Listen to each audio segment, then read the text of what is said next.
It's likely that you know this, but I'm going to take the time to mention Bonfireside Chat is actually a part of a huge network of podcasts talking about things as diverse as games, slightly older games, slightly smaller games, and then some comedy, such as like bad games or bad music videos or just weird news. Go to Duckfeed.tv and check out all of the shows on the network. We're pretty sure you would enjoy them. Otherwise, we wouldn't make them. And we would love to have you listen to them. So that is Duckfeed.tv. Some of our landings were desperate adventures. We are now prepared to meet the inevitable counterattacks with power and with confidence.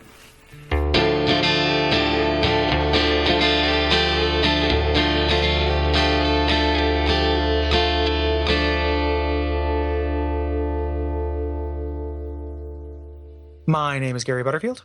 My name is Kole Ross. And you're listening to Bonfireside Chat. It is a COS, or should I say COSM favorite? Yes. And this week, for the last time about Bloodborne, man, we're going to have to get really creative with our sign-offs and our sign-ons. Yeah. And this week we are reading your responses to the DLC writ large for Bloodborne. Lobos, who was here last week, we let him go because this is an extra large, super packed, giant size recording session. Indeed. Yeah. And you guys came out in force with the responses. Yep. Which we appreciate. And I've said this a couple times recently. We're getting more responses than we can read. Yes. So there's some internal editing that I'm doing on these to kind of bring out the salient points. I hope you do not mind that is happening. But also, if you wrote in and your response was not on here, understand that is solely a time constraint. Mm-hmm. And general rule of thumb, 2 paragraphs. Yep. 2 paragraphs is good. I don't want to sound unappreciative because it is awesome. This is a great problem to have. Yes. And I mean that sincerely. Like, it's not, it is just a matter of time and putting this stuff together, which Cole does. Like, I'm being an advocate for him. Like, I'm not complaining. It's something that, make it easier for him. We both read them, and the more we get, the higher the level of quality goes. So all of these different voices, I just want to put together as complete of a picture of kind of the general opinion of these areas and this content as we can. Yep. Yeah, and if you also just real quick on that note, if you feel like you want to talk about the thing and your response doesn't get written, if you are a patron and want to head over to Slack, we'll talk on Slack, or you want to head over to Facebook. Like, we read everything. Yeah. So it's not we're willing to chat with you about Bloodborne. We like working out about Souls games. That's why we do this. Yeah. But just in the interest of the show, with run times and the fact that these end up at the end of, we're entering 2.5 hours of recording already, and we still got a ways to go. It's more about spending time with our wives and families than anything else. So you with your cat and me with my lights that respond to my voice. Yes. Yes. I'll go ahead and get started here with some follow-up from Derek. Derek says via contact, I have some follow-up about the right leg theory mentioned on the Hunter's Nightmare episode. Something I noticed while playing was that the knight statues in Canehurst are all missing their right legs. This blew my mind when I first noticed it, having just read up on the right leg theories. Yeah. I thought the Canehurst knights were missing their left leg. I thought I saw this too, but I thought it was a different leg. But I totally could be wrong about that. Yeah. I like the idea too, because I'm thinking about it. The way the blood flows through the body, your right ventricle, I believe. No, it's I got this wrong. No, it's your right ventricle. It's your left as you look at it on a diagram is your bigger one, and it goes to your right leg first. So that's the first extremity that a contagion would hit. Oh yeah, that would make sense. Yeah, very cool. I know. But yeah, that is a cool connection. Robin writes in via contact saying, you asked, and he's referring to the Lessons from Lordran episode about where we talked about tabletop games. You asked if there were Souls-themed board games out there. One that immediately sprung to mind is Magic Realm. It is an Avalon Hill board game from the 70s, and it is highly praised for both its challenge, complexity, and in-depth gameplay. It's super expensive to buy because it is rare and out of print. I played it a few times back in the 80s, and it is definitely Souls-like. Check it out. And then he provides a link for us from BoardGameGeek.com. We'll put that link in the show notes. I'd never heard of that, but I'll definitely take a look. Yeah. The cover's rad. There's a cool wizard menacing a snake dragon thing. I'm sold. Yeah, into it.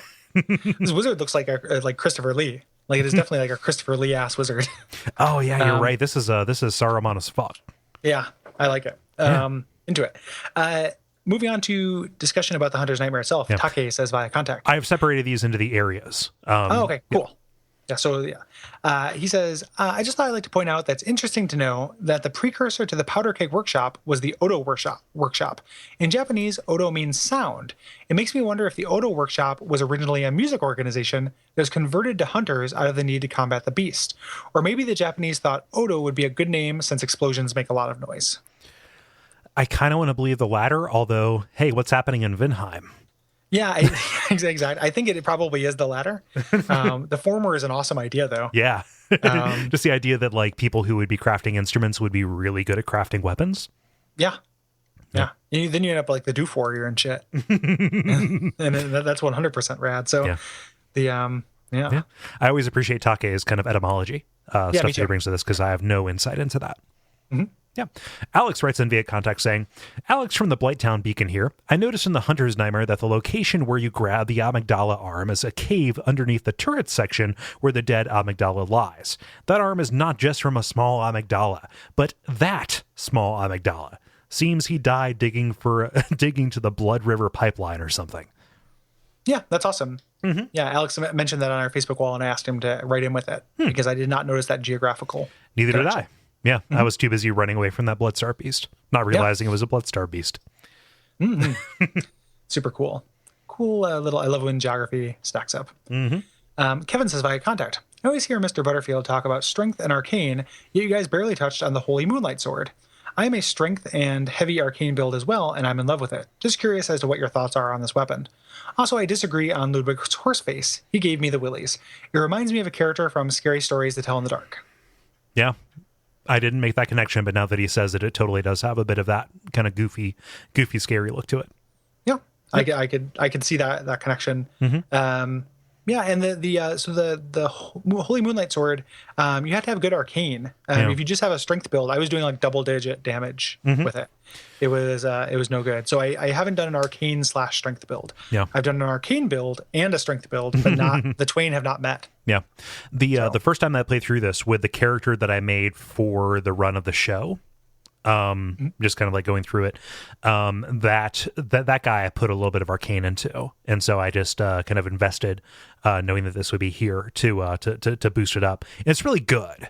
Like the ranged attack feels a little bit broken to me, insofar as it's very effective. And I tested it out, and I didn't see an appreciable effect on the durability like you would see in like Dark Souls 1 weapons that had kind of that same effect. It's really good. I think that it's kind of like, oh gosh, what is it? The equivalent in Dark Souls 1, what is it? Artorias' sword, like the great sword, the non-cursed version, where you have to have ridiculous stats in order to use it. 18 and lots of things. Yeah. I feel like they're hiding a pretty good weapon behind this. I don't know if it's the best, just like Artorias' great sword is not the best. But as like this Infinity +1 sword or whatever, to use the TV tropes parlance, it works for this, and I really like rolling around with this piece of from history. But lore wise, it's fun. Yep, it's cool to use a named blade. Mm-hmm. Someday I hope to own a named blade. Be careful when you draw it, because otherwise you might not be able to sheath it before it tastes a name. Yep. Someday I hope to make out with a sentient sword. Franz by contact has a note on Bloodborne and Hellboy. From the moment I entered this nightmare, I noticed something was different. The tone of the place was slightly weirder. I finally realized what it was when a corpse on the ground begged me to save him, while slowly a horse-faced demon was revealed. I was in a Mike Mignola comic. Ludwig's introduction was the most blatant example, but everything up to this point could have been straight out of a Hellboy story. It's possible Miyazaki and Mignola just share the same influences, but this place even has a weapon called the Boom Hammer. It could just be a coincidence, but I prefer a world where Miyazaki and Mignola are secretly the same person. You're the comicsman between us. Does this check out?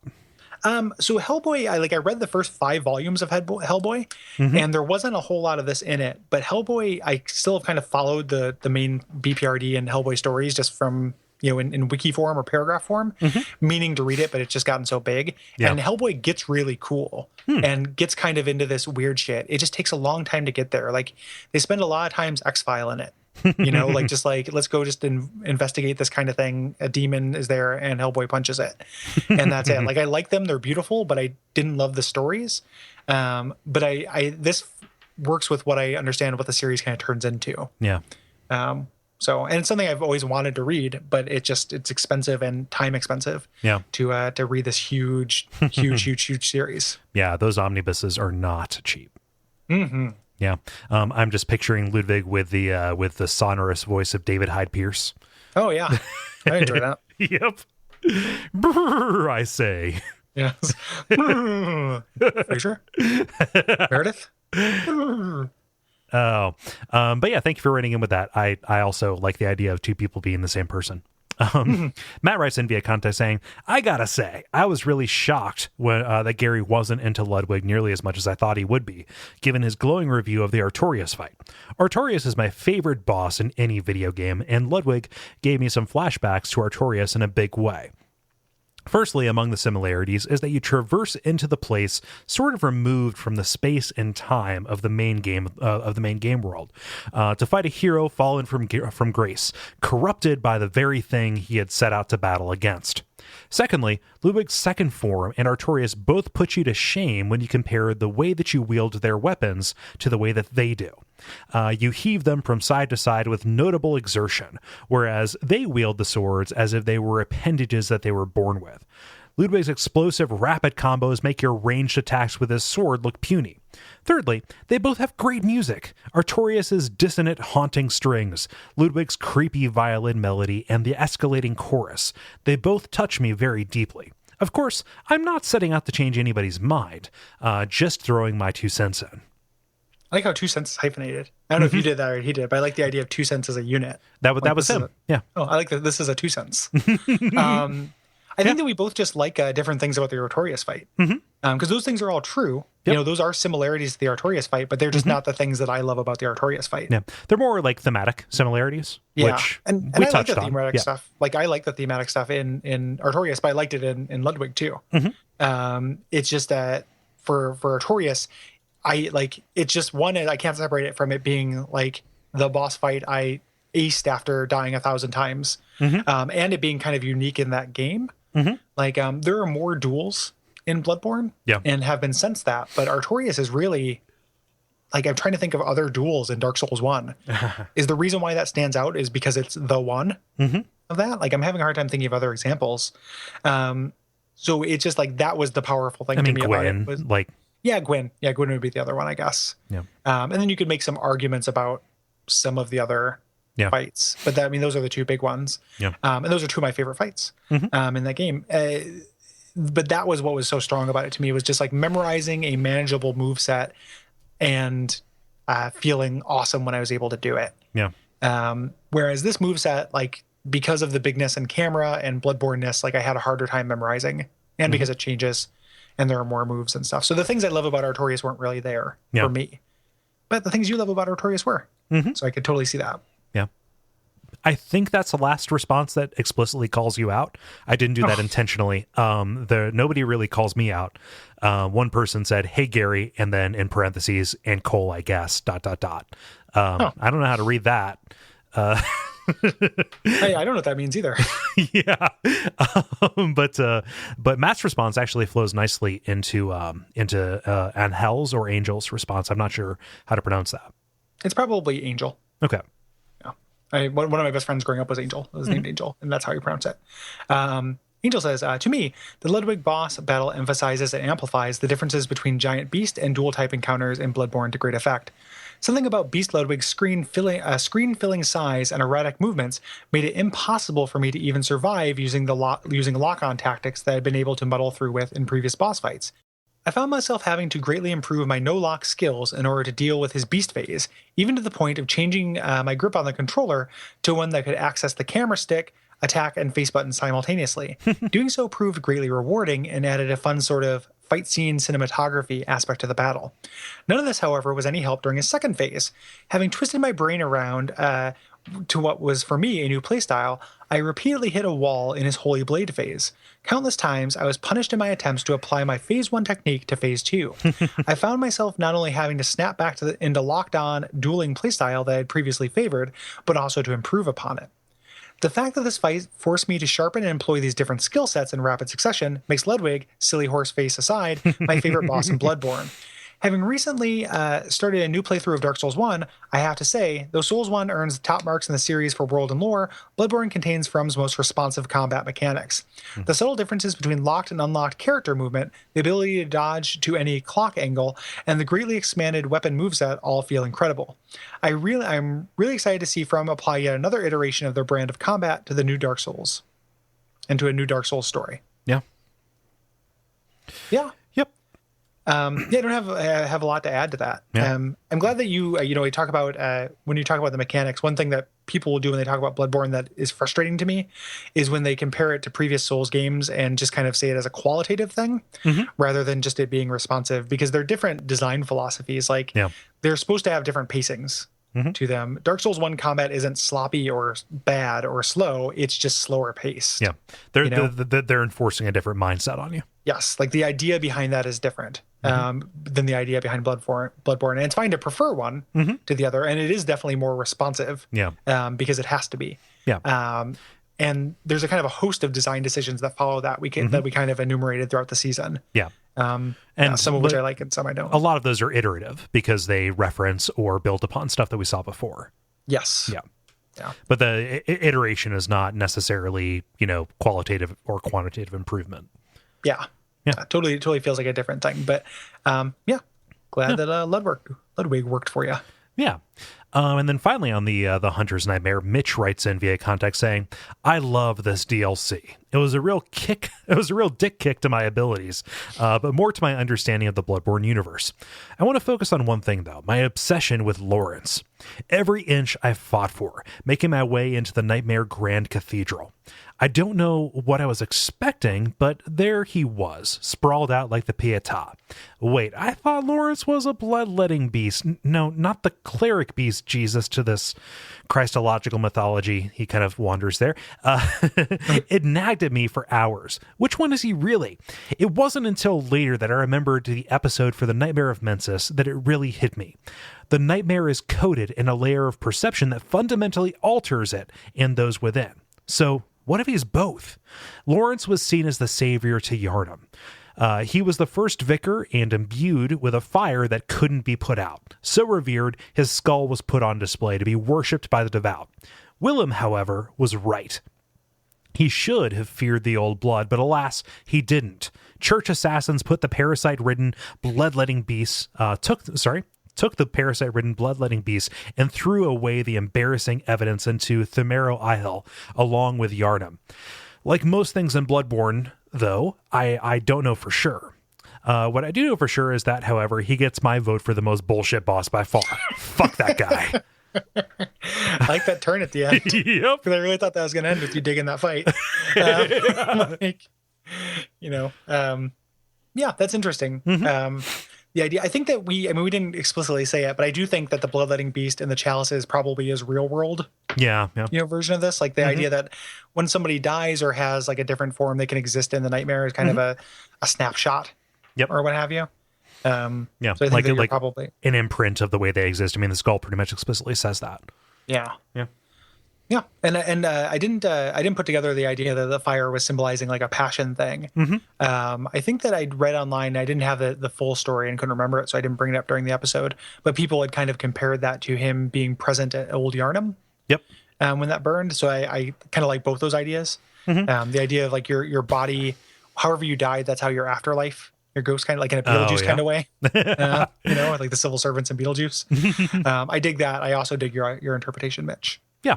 Also, we see a lot of fire enemies and fire magic in the labyrinth as well. Yeah, for sure. Him being at the top of the hierarchy and thus closer to that possibly might also explain that. Yeah. Yep. So moving on to the research hall. Emily says by contact. Your episode on the research hall perfectly summarized the reasons why Lady Maria is my new favorite boss in the series, so I won't beat a dead Ludwig by rehashing that. Suffice to say that I will ride the Lady Maria love train straight into the moon. What a good sentence. Yep. I was thinking about why Lady Maria really stood out for me and realized this is one of the only times we get a solid duel-style boss fight with a female character. There are plenty of duels with fallen male knights and kings, but Lost Sinner is the only other duel we get with a woman. In fact, all other female bosses tend to fall into the category of witches, broodmothers, and inappropriately sexy half-naked monsters. For me, that's one more reason among many why she stands at the top of my list. Yeah. Yeah, good point. Mm-hmm. I didn't put that together, but it is like pretty awesome that she is like a total consummate badass and kind of hero of the story, and we don't see that, especially after Dark Souls 2, where like women were kind of a corrupting influence. Yeah, until the DLC. Until the DLC, which kind of rectified it a little bit. But up until that point, like women came along to ruin kingdoms in that game. Like, no, and she's competent. Like, if she had decided to keep with it, she would have been a rival. She would have been a rival to or surpassed Gehrman. Oh, totally. Would be because 100%. of her innate ability. Like, Gehrman is only there because of inertia. Yeah, she has a magic leg bone that lets her zap. So, which Gehrman, he only has one leg bone, period. So, two better than one. More legs equal better. Centipede, Nature's All-Star. Also, I guess I was trying to think of other female duels, and I guess with the Knight's Blade Syrah, or Siren rather, in Artorias Abyss, but that's not a boss fight, but it's another duel you get to do with a lady, and is also similarly really cool. Yeah. Even though that's kind of under the feminist angle, that's kind of undercut by the fact that it's her mourning at the grave of her man when you fight her. So good point. Good point, Emily. Yeah. Robert writes in via contact saying, 2 things stuck out to me about the research hall. The first has to do with Saint Adeline and her quest for brain fluid. The whole thing is delightfully bizarre, feeling much like a twisted nightmare version of a survival horror puzzle, and there's not much like it elsewhere in the game. But what really stuck out to me was Adeline's voice acting. I work for an organization that supports vulnerable adults with mental disabilities, and once Adeline transformed, she sounded exactly like one of our users. It wasn't what she said, but rather the timbre of her sentences and the breathy way she ended them. It was kismet and very disquieting how similar she sounded to this person I know. Obviously, this is something that won't apply to everyone. Adeline's actress lent an especially uncanny edge to the research hall that I couldn't get out of my head. The other point that I wanted to touch on was Lady Maria of the Astral Clock Tower. Yes, she's a fantastic boss, but I wanted to commend From for being the rare Japanese company that realizes a tough woman doesn't require a needlessly sexed up costume. Maria exudes an alluring level of confidence and elegance, but she's dressed for ass kicking. Even Witcher 3 had its female leads jousting through swamps in the highest of heels, so it was great to see Maria's costume be so practical. Also, her resemblance to the doll speaks volumes as to what a total scumbag Gehrman is, all without narrating a single word, if one somehow hadn't made up their mind about that yet. Well, how weird is it that we didn't bring that stuff up? Like in these last 2 responses, that sounds like us. It does. Yeah, it sounds like something that we would have said. I think I was just kind of thinking about the fight too much to concentrate on that, but you're totally right. I mean, I was thinking about the strength of her character irrespective of her gender. Yeah. I mean, but it is awesome that it's a badass lady who's not dressed for a bikini shoot, because that shit's not. I can't do that. I can't abide that anymore. But it's a great opportunity that From didn't miss, but they took and used to great effect. And I love my dude character wears her clothes because it's a swag ass fucking outfit. It's like my favorite outfit in the game. It's amazing fashion soul. So we're gonna make people angry with this. I don't give a shit. Like you referenced that in the last episode too, but I officially do not give a shit. No, I'm just making fun of people who get angry at this. Man. Yeah, but good points. Mm-hmm. Yeah, Sisters fantastic. doing it for themselves. The Sean says via contact. The section in the research hall and the patients freaked me out, especially as they're a horrific nightmare version of hallucinogenic use. For me, the patients who were approaching enlightenment, but at the complete atrophy and disregard of their bodies, was just like being on ketamine. I don't know if you've used it, but it's a really pleasurable experience. Gary, have you used ketamine? It's just turning into, the senpai provide me ketamine. It's like turning into him. I don't know. I know this isn't meant as a sales pitch, but it changing into one tickled me when I thought of that. So I know that's not what Sean means. Yeah. I don't know if you've ever used it, but it's a really pleasurable experience that also manages to skew your perception of time and space to the extent that you can start to feel like you're reaching a completely different plane of existence in a really interior way, as opposed to, say, acid, which fucks up your perceptions of the outside world. So far, so much druggy bullshit. But for me, that feeling of all-encompassing, though ultimately meaningless enlightenment can become really unnerving for me due to the idea that it's promoting a disconnection between the mind and body in the way that's happening to the big wobbly fluid sacs. To them, they're in paradise, compared to, say, the meaningless pleasure of looking at a flower or feeling the breeze. And to someone who has no experience of it, they look like it-obsessed idiots. But to the main character, i.e. someone with insight as to what's going on, but who is not truly transfigured to become part of the nightmare, they have a horrific push/pull relationship going on. It's kind of a mashup of submitting to becoming a beast, but also a flip side of a sort of Lovecraftian happy ending you described in the wrap-up episode. As in, those with no knowledge of the dream are happy in a way, but those who have become fully subsumed to it are also happy in a way. It's only those who walk between the two planes of existence and who are aware of both that are subjected to the horror of it. What a jolly game Bloodborne is. Yeah, that's a fantastic response. Yeah, that's super cool. It's super on the nose, like the mind-body divide, by the fact that their heads literally pop off and exist separately. But boy, is that so powerful. And just what Sean brings up in relation to, like, oh, it's only because you're in between that you can see the horror of either side. Somebody who is fully in one camp or the other would not have the perspective that you do. It's because you're ignorant when you're on either side. You don't know about the other side, and that's just knowing is what does it. You need and the idea of the kind of the drug prison. It makes me think about Shadowrun, where people become beetle heads, which stands for BTL, better than life, like kind of chips that you put in that just like give you like a holodeck experience that's better than anything. But there's just rows and rows of people rotting in beds, experiencing this, like with bed sores and stuff. Yeah, it's kind of like video games. Yeah, it's a lot like that. It's like the Oculus fuck corridor that we're all going to get into. You need like Walter White to come in and rescue you from the tenement, the clock tower tenement that you're in. Yep. Yeah. Randy writes in via contact saying, I love all the new areas in the Old Hunters, not only aesthetically, but for the intricate filigree of lore bits splashed throughout them. The research hall, for example, shows us one of the darkest facets of the Healing Church polyhedron, a facet shaded with Bergenworth hues. This is full of good sentences. This is one that I edited very little, actually. We know the choir continued the experimental philosophy founded at Burger King, with explicit deliberateness, as evidenced by their donning of the blindfolds. The research hall's shelves, lined with jars of wacky juice and various other science muck, would look just as much at home in the Nightmare Lecture Building or at the main Bergenwurst campus. Also, the numerous references to imbibing water to brain fluid recall specifically our friends the Goodents and their vomitive enthusiasm for education. This consistency of design extends to the ubiquitous wood paneling, generous use of curved and banistered staircases, and even that damned weird square trapdoor that makes a reappearance. Another thing to consider, though this leans a little harder to the dreamy-weemy side of things, is that you leave this area through the face of a giant clock tower, passing through time, as it were, back to the fishing hamlet where the scholars of Bergenworth committed their crimes. These events likely played some part in the eventual departure of Lawrence and the creation of the Healing Church. But the church's origins in the Bergs cannot be denied, and the transition from the clock tower to the hamlet acts like a back-in-time jump cut juxtapossum. I probably would have made that juxtaposition if I caught it, to make this whole point hit home a little harder. At the very least, whatever aperceptive mass conjured the Hunter's Nightmare seemed to think that there was indeed a direct through line from clock to fish, and cobbled those two concepts together. Yeah. I like that idea of this whole thing of the nightmare being the cosmos's or the old one's idea of like trying to walk people through this very hostile recreation of the crime.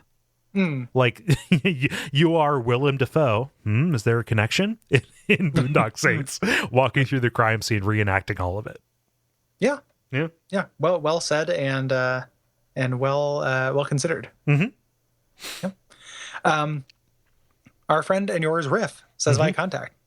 The research lab is definitely my favorite. I assume this is the same Riff. Oh, yes, it is. Don't worry. Yeah. The research lab is definitely my favorite area in the game. It has everything. Weird enemies, cool scenery, mysteries, puzzles, the game's best NPC and her quest, the guy who lost his eyes in a puddle, sounds just like salad fingers, plip plop, drip drop, and the best place to farm echoes outside of Jolly Co-op.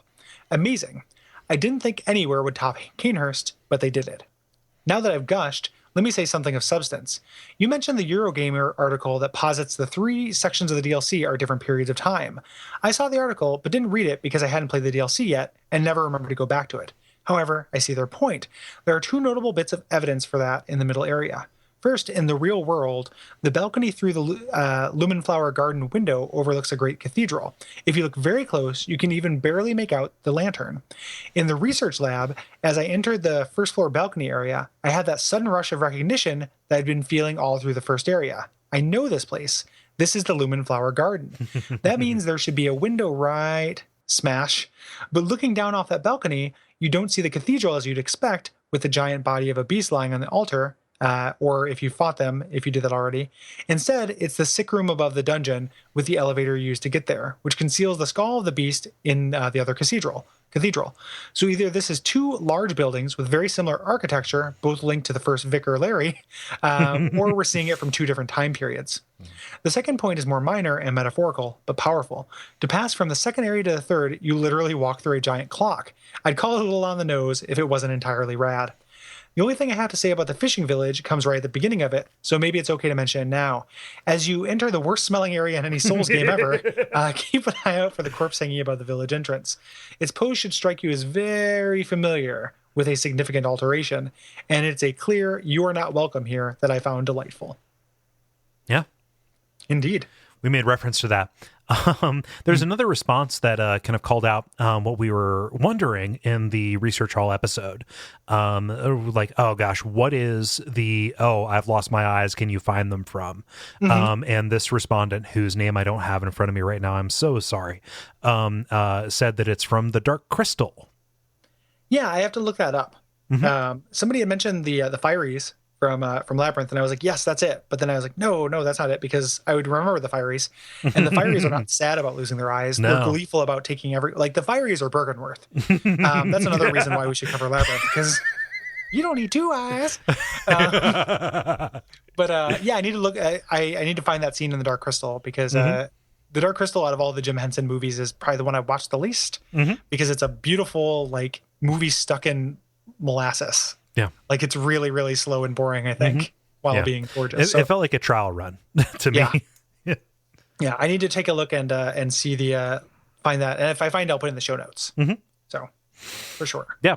But no, riff's on point.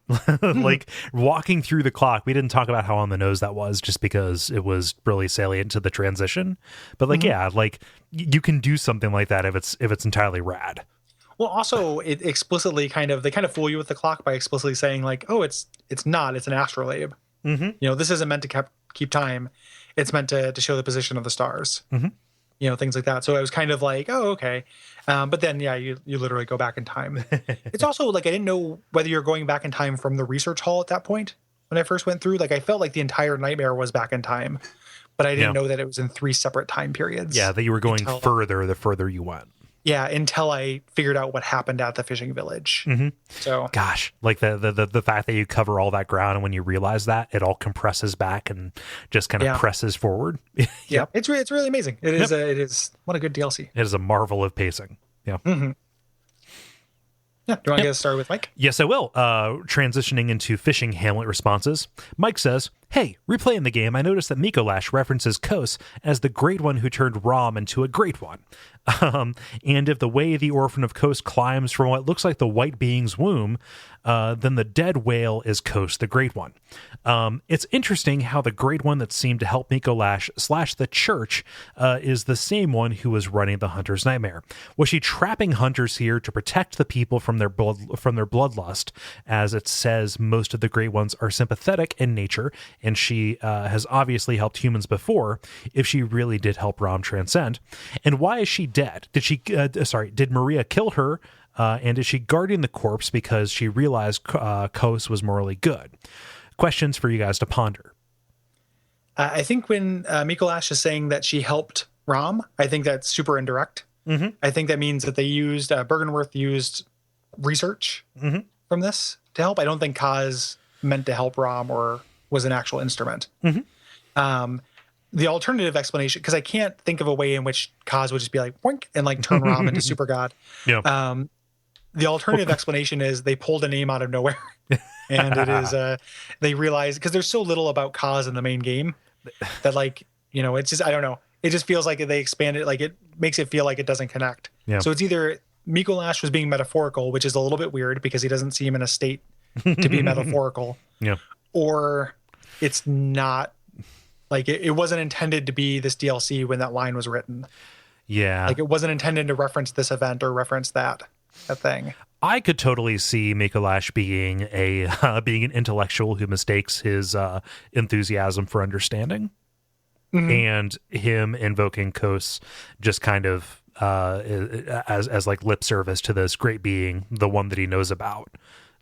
Like, I could totally see it being like nobody seems to have a real grasp of what's going on here, and so him invoking this. He might not know, too. Yeah. I didn't think about that because we don't actually know the timeline of that. So maybe he knows through hearsay or something like that. Yeah. Like, he thinks that, like, Kos, like, helped turn, create Rom. And maybe he thinks it was direct, but really it was through research and eyeballs. Yeah, I guess that's what I mean. Like, it's an incomplete understanding. Yeah, I can see that causes him to kind of treat that as a talisman for kind of like an overarching concept that he doesn't really know it's about. the one he knows, and he's pretty far gone at this point, so who even knows what's going on in that brain salad, like. And then I don't think that Kaz is trapping hunters here to protect them. I think it's here to torture them for eternity. Yep.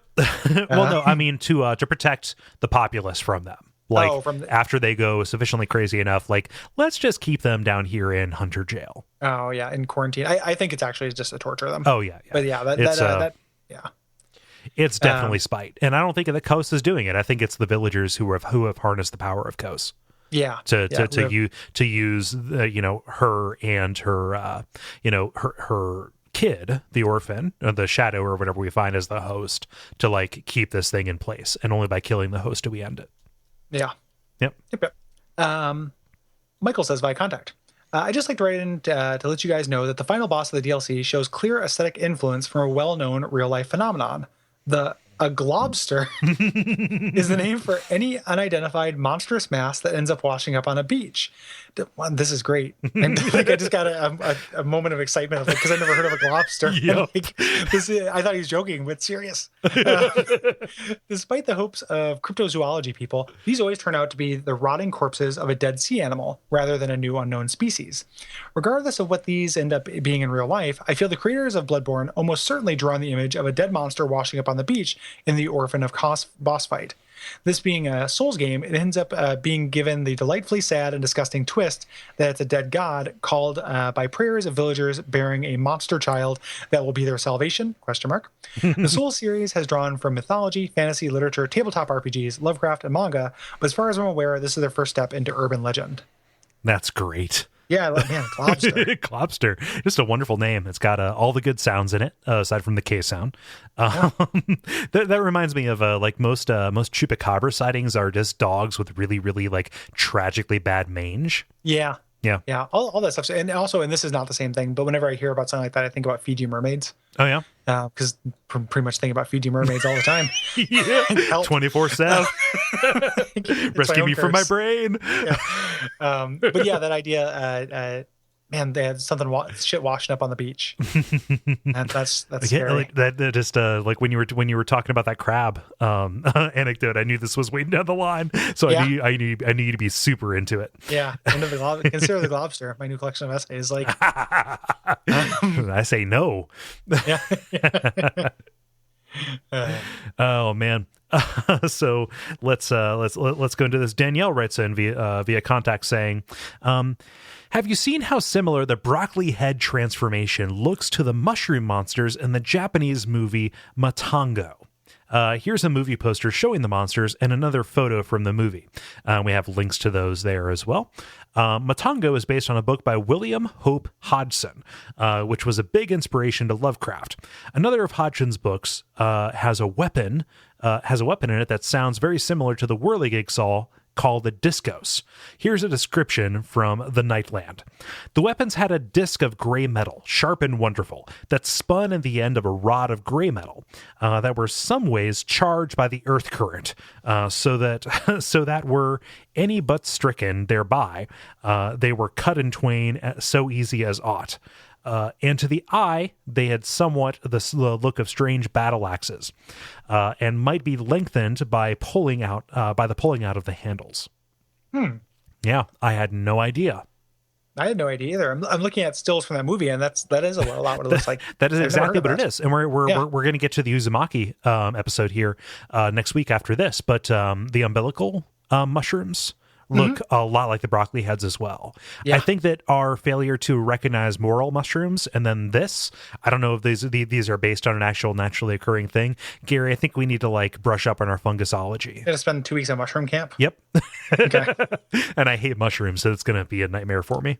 I love them, but I won't love these because they're sentient. Yeah. So like, I mean, unless I fall in love, then can one love a sentient mushroom?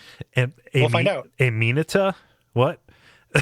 I'm trying to turn Amy and Amanada. Okay. It didn't work. Like, I'm not saying I was entirely successful, but Yeah. They'll be my paramour. Yeah. Joseph says via contact. The problem with most adaptations of Lovecraft's work is that the most culturally resonant part of it, the huge cosmic god monsters, seem to be often misused as dramatic set pieces or boss fights. This is what turned Dark Corners of the Earth from a great adaptation to a flawed power fantasy. While Bloodborne does have boss fights against cosmic monsters, it is much more graceful in their use. They are either man-made creations, invents, or half-forgotten shadows of their true selves. There are allusions to the greater cosmology, but they are presented in cryptic notes, rambling NPCs, and the environmental design. This is where the Soul's approach to storytelling lends itself to the subject matter. While the player character is this immortal slayer of monsters, the player himself becomes a Lovecraftian protagonist, piercing together these hints to get a glimpse at the truth of the cosmos. Where other players lose hope and let their characters become inert, a creative explorer pushes on to find out more. The Great One at the heart of the Old Hunters DLC is not a boss monster. It is a washed-up carcass of a beautiful creature that, through some miracle, gives birth to a child. And this single image recontextualizes everything about the game world. The great atrocities that led to the ruin of Yharnam were not the work of malicious gods, but the result of misguided human hubris. The Great Ones themselves are eternal and uncaring. They will still be here when the last human has become a bubbling sack of eyeballs, and there's nothing the player character can do about that. But even while nailing his central thesis of cosmic horror, Bloodborne mixes it up by adding the Miyazaki hallmarks of dignity in the grotesque and personal hope and triumph in the face of insurmountable odds. Yeah, so you said in kind of the wrap up there that Bloodborne is the most effective Lovecraft game, and yeah. I feel less equipped to make that claim because I'm not as steeped in Lovecraft as you are. Although I feel like I'm getting there by talking about it with you, like you're being kind of my Lovecraft Sherpa and kind of rediscovering the stuff from high school. Mm-hmm. But Joseph's thoughts here actually really piece together why this feels satisfying to me. Yeah, I do. I feel like this game gets it. Yeah. So, this is a big kind of part of it, and more about like saying what other games don't get about it. Mm-hmm. Like is just I'll go to bat for Dark Corners. Like I love Dark Corners a lot. Yeah. But with the best will in the world, I can't say that the ending isn't kind of a kind of shitty. But and kind of loses it. Mm-hmm. But that is the reason why Lovecraft is so hard to film and so hard to adapt, because you can't fight against it. It doesn't make it. You can't. it can't be an antagonist that you can surmount. And the way that Bloodborne does it is by, we don't actually deal with any of the things other than perhaps like the moon presence. Yeah. Is the real, I mean, a little bit like Murgo and stuff, but for the most part, we're fighting the marginalia, of the great ones. Like this idea that there could still be great ones out there that are beyond our ability to destroy, like Kaz and Kaz's prime. Yeah. Like that being something that we couldn't actually fight is really cool. It's really clever way to kind of adapt that. Yeah. To still make it a satisfying video game that just like, oh, you saw it, so you die. Exactly. Yeah, you couldn't do it. It'd be a game full of Winter Lanterns if we were just like great ones and they were being true to the thing, to the experience. But they do a lot of clever things to make it work as not a power fantasy, but make it work as like, adversity you can surmount. Yeah. So agreed. Good response. And then the last response about the fishing hamlet here. Sean writes in via contact saying, the Old Hunters does a great job of explaining what happened between humans and the Great Ones, but it didn't shed any light on why do the Great Ones do what they do. Then it became clear. The point is not why the moon presence sends you to kill Murgo, why Abritus is left behind, or even why Kos got pregnant and died. Bloodborne is about what happens when humans try to involve themselves in the events of the Great Ones, and why that is a really fucking bad idea. Bergenworth finds the old blood in the old labyrinth, and they find a village of kin worshipping a deceased great one. They pursue transcendence through both routes, do unspeakable acts to other humans in the process, and both paths lead to ruin in the end. The only thing worse than crossing paths with a great one is to cross paths with the humans who seek out the great ones. Yeah, the last bit's very well said. Yeah, that's true. It is. A corpse should be left well alone. It's not just you shouldn't fuck with the great ones, but it just dovetails so well with that pursuit of knowledge as terror, as something to be scared of. Works really well with that, and echoes a lot of my kind of feelings on the end game too. Yeah. And finally, last comment in the just fun in section. Dave says, "Hey guys, have you ever considered getting a Dark Souls inspired tattoo? If so, what scene or character would you do your epidermis justice?" I just got one a few months ago. So awesome. Love the work you guys do. Huge fan. From Penn Yan, New York. Praise the sun. And there's a picture of his tattoo on his shoulder, which is a knight. It looks like the knight from Dark Souls 2, actually, walking up behind a bonfire with flames behind him. Yeah, the bonfire is like negative space. Yes, pretty badass. Yeah, it's really cool, and it's on his shoulder. Yeah, it's really cool. Yeah, when you first had the image come in there, I didn't realize it was skin and thought it was like a melon. Oh yeah, and like somebody had found a melon that looked like a Dark Souls cover. It's like just by accident, like they didn't just take a Sharpie to it. Yeah, Dark Souls is making melons now. We gotta cover that. Melon is so tasteless. I don't like melon. Bodega side chat. No, it's just a very close-up picture of an elbow, of a man's shoulder. Yeah, or an elbow. A shoulder. There we go. Wrong joint. Yeah, I've seen a couple Dark Souls tattoos I liked. The thing I think is the coolest one, but I think it makes for a bad tattoo, is the summon sign. But I don't like yellow. I don't like a lot of color tattoo anyway, but I specifically don't like yellow. I think it looks sickly and bruisey as a tattoo. Looks kind of infected to a degree, like unless it's like offset with something like a blue or a purple, like another cooler color that kind of surrounds it to make it not look kind of sickly. And summon sign tattoos usually don't have that on there. And like for me, like tattoo wise, like I am picky about tattoos and like things that are kind of symbolic and simple, other than like the giant tattoo of my cat on my chest. Other than that, like if I were to get one, it would be like a dark sign or a hunter's mark or something like that. Wow. I think. Yeah, I wouldn't do that because I'm willing to admit I'm more superstitious than I would like to believe. So, so putting an eternal symbol of torment on yourself? Yeah. And I know that it's a work of fiction. Like, I don't actually believe, but like, it's my aversion to the dark gift, both with these. Yeah, no, just they're both very potent symbols, and I like the idea of a symbolic tattoo more than a scene. Granted, I have no tattoos because I am not a brave person, nor can I commit to anything. The only tattoo that I want to get is a symbol of Ka from the Dark Tower series, but I kind of only want to do that when Stephen King dies, because I don't want to get a symbol from a living person's work, because his last book might be like a white supremacist screed or something. Oh, sure. You know, like I just yeah. So, but yeah. So Dark Souls, no. Dark Tower, yes. But yeah, I've thought about this. Like I've thought about the dark sign because I love that symbol. But no. Yeah, I've almost got, or I've thought about getting like, speaking of, and this is not a Souls thing, but getting the symbol of Torment from Torment, because that game is equally as important to me, kind of thematically and stuff, and is more of a universal kind of thing. Like that's not so much like, it is a curse in that game, but it's a curse that is about, your past and everything. It's the symbol itself though looks a little too like bikery.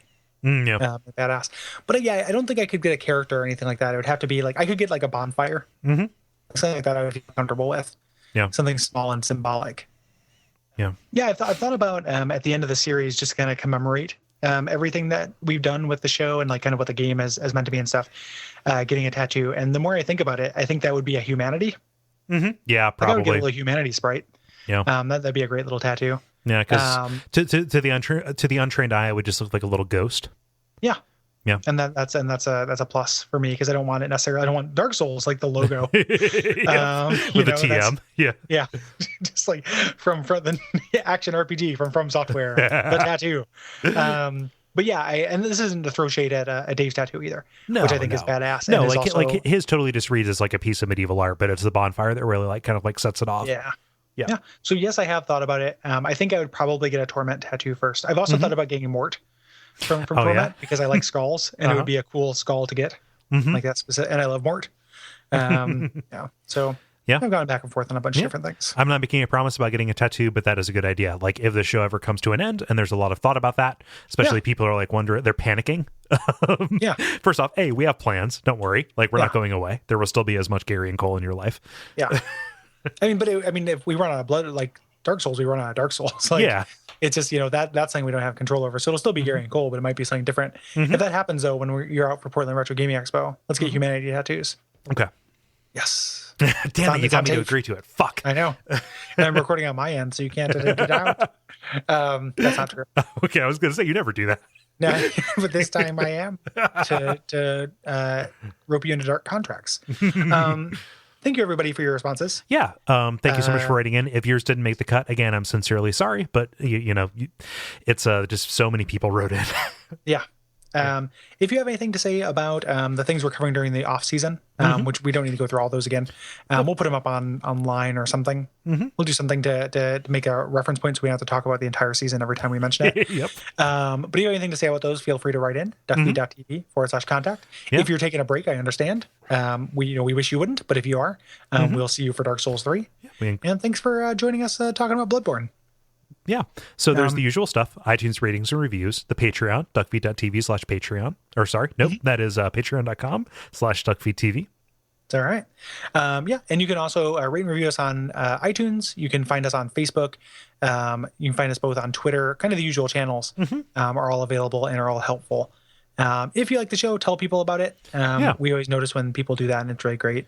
Yeah. And and thanks. And also, just real quick, since it's the end of the season, thanks to all of our amazing guests. Yeah, this has been a great season.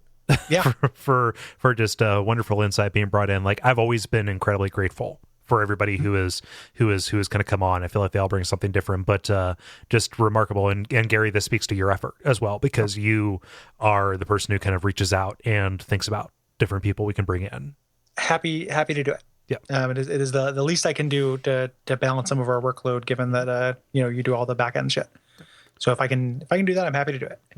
And thanks everybody, and looking forward to guests for next season. I have some people kind of like tentatively lined up who have not been on this season, so excited about that. Yeah. So cool. So until next time, what our last Bloodborne sign off? Oh, I mean, I think it has to be like, corpses should be left well enough alone. Yeah. Fear the old blood. Yeah, fear the old blood. God's sakes, fear it. Just fear the blood. Yeah. There's power in the blood, but still fear the blood. Yeah. Umbasa.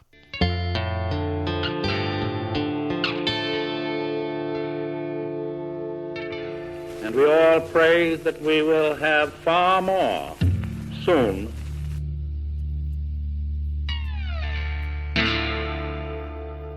How you doing? Pretty good. How about you guys? Just got done with the stream, so kind of winding down from that.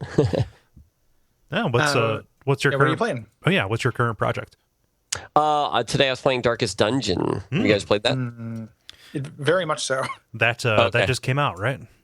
It did, but the last time I played it was a year ago in early access. Yeah. And I played it pretty heavily, and then I decided I wasn't going to touch it until it came out. And now it's out, so. Yeah. The early access version was really robust. Like it doesn't feel like they've added that much to the new version. Sure. They did like balancing and tweaks and stuff, and there's definitely new classes, new content, but like the core gameplay is still pretty much the same.